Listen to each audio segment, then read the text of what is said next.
How we doing, people? It's your boy Spider-Dunk. We're back again, and today we're talking about the newest video Marvel just dropped. It's another video about Marvel today in history. This time, they're talking about and showing off Spider-Man and Daredevil's first ever team-up, Amazing Spider-Man issue 16. My God, I can't believe they dropped another one of these for an Amazing Spider-Man comic. Yet again, it looks peak, it looks 10 out of 10, and it looks phenomenal. In case you guys haven't really seen any of these videos before, Marvel, occasionally, they don't really have like a scheduled release for these. But occasionally, they just release videos about a day in history of Marvel. So like, let's say the day was like a day in May, and like Dr. Doom first appeared in a day in May. They would make a video, they don't have to, but they could make a video about, hey, look, today, like 60, 70 years ago today, Dr. Doom first appeared, and they do a whole video for it. They actually already did one of these for Spider-Man. Spider-Man actually had the death of Gwen Stacy adapted in one of these video formats, and my God, it was breathtaking. It was so beautiful. We actually already talked about it a bit on this channel, so I will put it on the screen here if you guys want to click on it. But it was just so amazing. And before I talk about the newest one, I need to ask every single person who's watching this video this, and I need you all to comment down below. Please, people, if you can choose any Amazing Spider-Man comic or any Spider-Man comic in general for them to do a day in Marvel history of, what would you pick? I need to know what everyone's selection would be. I'll let you know mine at the end of the video, but man, I am just so curious at what people want to see because these videos are so freaking good. I'm sure we all have a list of comics we'd like to see them adapt in this format. But I'll leave it up to you guys to comment down below. I'm going to talk about this short a little bit, okay? So to me, this short is amazing. It's nothing short of amazing, for lack of better words. It's simply stupendous. Now, the issue they chose to adapt is a bit random, I'm not gonna lie, because, well, it's not really random. Spider-Man and Daredevil team-ups are iconic as hell. The only thing that makes it random, in my opinion, is really what the story is about. It's not really a classic Amazing Spider-Man storyline with the classic villain everybody knows. This storyline is a bit different. In terms of what happens in the comics, Amazing Spider-Man 16, Spider-Man doing his thing, he's swinging around, and then a bunch of robbers break out of a building. These robbers see Matt Murdock, and they're like, we gotta stop him from using us as witnesses. And Spider-Man's like, we can't have that. So he drops down, he beats these guys down, does his thing, and he swings off. That's the first time, technically, to my knowledge, Spider-Man and Matt Murdock have ever interacted with one another. But then, this guy known as the Ringmaster is setting up a carnival. And he's trying to get as many people to come as possible because he has a plan. He's going to just rob these people. He's going to hypnotize them all and he's going to rob them. It's that simple. But how is he going to get people to come to his circus? You know, who really wants to go to a circus in New York City? People are busy. We got stuff to do. We ain't just going to a circus. So he advertises that Spider-Man will be there and the entire event is for charity. Spider-Man sees this advertisement and he's like, I didn't know I was supposed to be there. Like, my bad. But like, if it's for charity, I don't see why I wouldn't show up. So Spider-Man goes and shows up, and thankfully, actually, Matt Murdock hears about people talking about the advertisement, and he's like, oh, Spider-Man's going to be there? Maybe I'll go too. It could be interesting.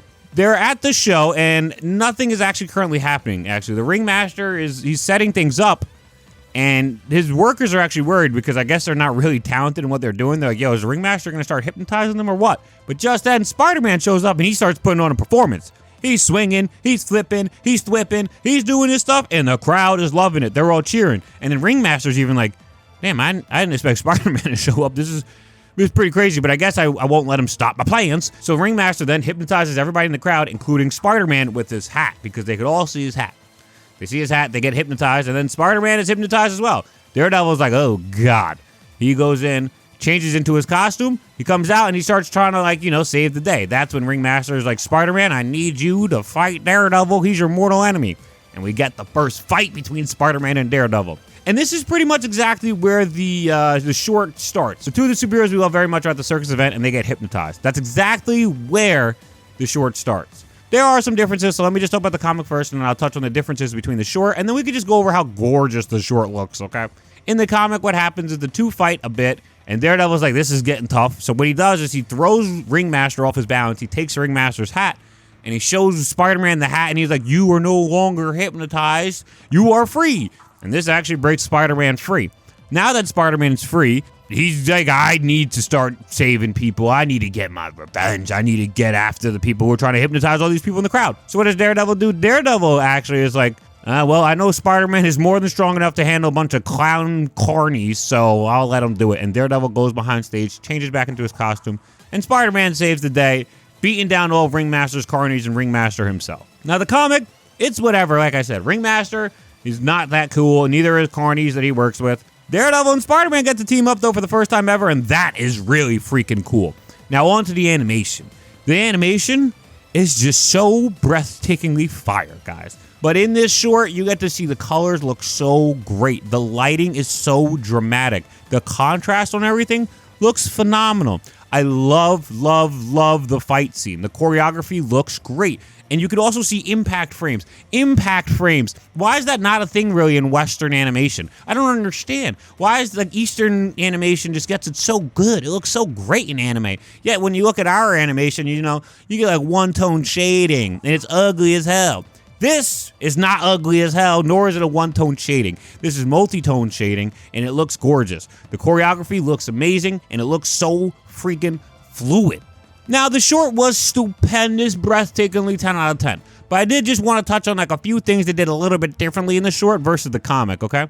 So in the short, when you actually watch Spider-Man and Daredevil going at one another, they're fighting, they're duking it out.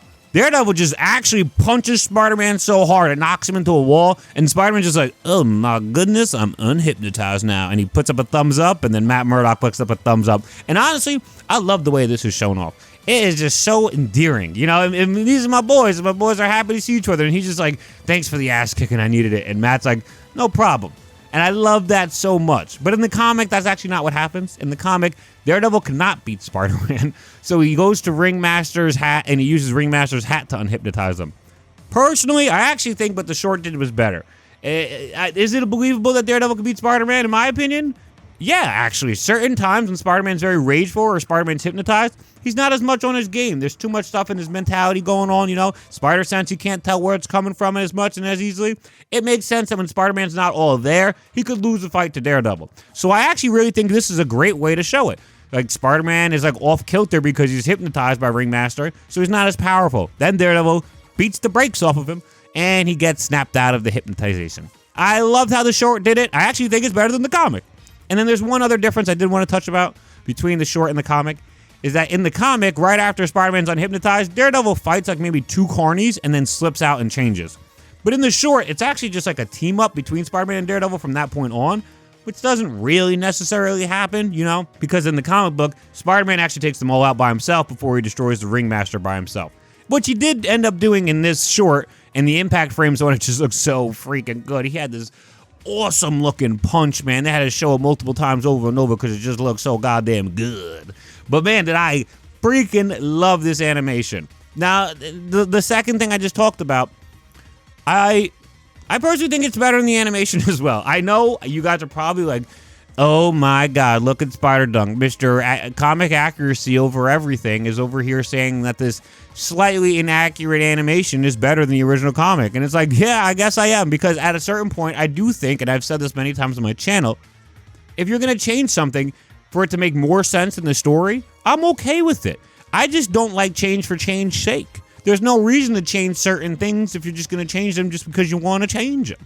Instead, if you're going to change it so that this is more of an actual team up, yeah, I'm down. If you want to change it so you could actually show off more of Daredevil's physical prowess and show Spider-Man not being as strong if he's hypnotized, yeah, I'm down. So for me personally, I do think the animation is a freaking 10 out of 10. It's better than the comic.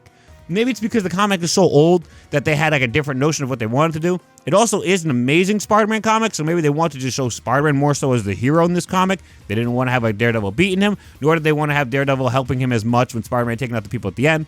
But nowadays, we all know these characters. It's way more understanding to put them on like an even ground in terms of how you're going to show the two of them. And I love that this is more shown as a team up in this animation, rather than just like Daredevil like unhypnotizing Spider-Man and then letting Spider-Man do the rest of the work. I honestly freaking love this animation. The studio behind it, they know what they're doing. They're so good. And I'm just praying. I'm praying they hear me out, because I'm going to tell you guys all right now what I would choose to be the animation that they would do next. If there is a God, they will do the death of Jean DeWolf next. Please, for the love of God, adapt this in an animated style in the same way they do for the other Marvel history videos. Please, I'm begging you.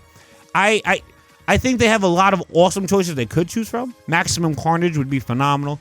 Kraven's Last Hunt would be phenomenal. The OG Hobgoblin story with like the different, like, who is it, could be phenomenal to do in this style. But I think honoring Peter David and adapting his story as faithfully as you can in this gorgeous style is the best choice. That's just my opinion. I'm not saying if they don't do it, they're disrespecting Peter David. That's not what I'm saying at all. But Peter David recently passed away. Rest in peace, his soul. He's one of my all-time favorite Spider-Man writers. He's just so good. He's touched so many people's hearts with his ability to write. So I just think it'd be really cool if they did pull on that. Even if they did Spider-Man 2099 from Peter David, which I know is like something he's big in. I would be down for either. Joe Fixit as well with Spider-Man in it too. I'm down for that too. Any of this stuff, because I just think it'd be really cool to honor Peter David. That being said, there's a bunch of phenomenal Spider-Man stories they could choose from, and I wouldn't be mad at all. Like I said, Kraven's Last Hunt, Maximum Carnage, the Hobgoblin storyline, freaking Doc Ock's origin, right? Like, we don't even have a Doc Ock in any of these yet. We just have Green Goblin and Ringmaster. So there could really be so many things they do. I hope they don't do Superior Spider-Man, but they might. They have so many options. At the end of the day, I'm just grateful we're starting to get things more accurately adapted to the comics, even if it is in a short format, because it just looks so goddamn good, and it's pretty damn accurate, and the changes they make are usually changes for the better. Now, I gotta ask you all one more time. I told you all which one was my favorite and which one I would choose. I said it would be Death of Gene DeWolf. They should adapt in this format. You guys gotta tell me down below now. It's your turn. Which would you have them choose to adapt? Let me know down below. That's pretty much it I have in this video for you guys. I have a Discord if you guys want to talk to me more on Discord, and I have a Patreon if you have the means to support. I would appreciate it if you did support. You're going to help me make better videos. But that's pretty much it for me. I don't think I have anything else left to say for this video. Yeah, dunk out. Peace.